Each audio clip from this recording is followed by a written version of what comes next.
अस्सलाम वालेकुम दोस्तों, तुसीं मेरा प्यारा देश पंजाब टीवी ते मैं तुहाडा मेज़बान अब्दुल्ला खान। दोस्तों वास्ते आज जनाब जी मल्लू मोड़ की वीडियो लैके हाजिर होए। उम्मीद करांगे तुहानूं बहुत पसंद आएगी। वीडियो पसंद आए लाइक और शेयर जरूर करना। देखो जनाब जी गाइयां फिर करने तसलियां मालका को।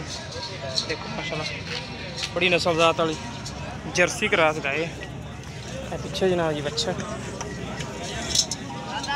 बड़ी खूबसूरत बड़ी आला जनाब नस्ल की गाय। लिबास माशाल्लाह बड़ा प्यारा, थन माशाल्लाह बड़ा प्यारा जो बैठने लगे। बाकी डिमांड सली करांगे मालका को। माशाल्लाह बड़ा प्यारा थन लगे चंगी चंगा लिबास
इतने माना आप क्या लगता हूँ मार भी आपकी बात लगाइए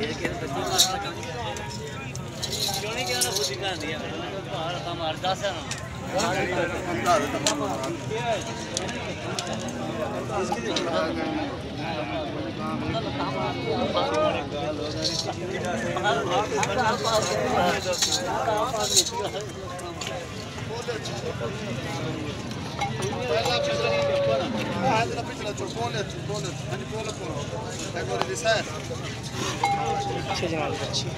पहले चौकर रखना पिया थोड़ा जी हर गए शो महाराज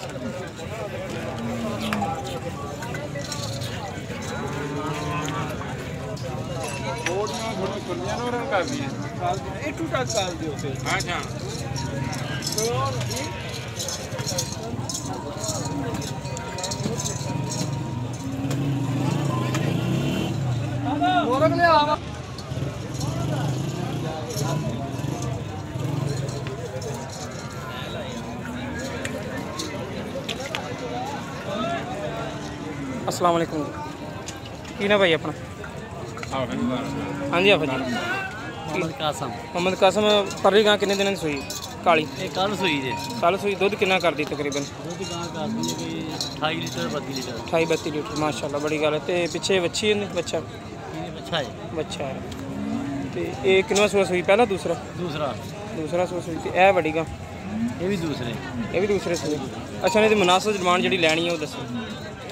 7.5 लाख रुपये 7.5 लाख रुपये। अपना नंबर भी बोल देंगे 0347 66 0347 66 450। मेरे बिल चौक लाएगा नहीं भाई दोस्तों मालक का नंबर बेचे जिस मेरे वीर रब्ता करना हो रब्ता कर सकते। साढ़ा रब्ता नंबर भी 0345 26 52 199 साढ़ा व्हाट्सएप से ईमो नंबर है। मिलेंगे इंशाल्लाह इसी तरह एक नवी और बेहतरीन वीडियो के नाल। अल्लाह ने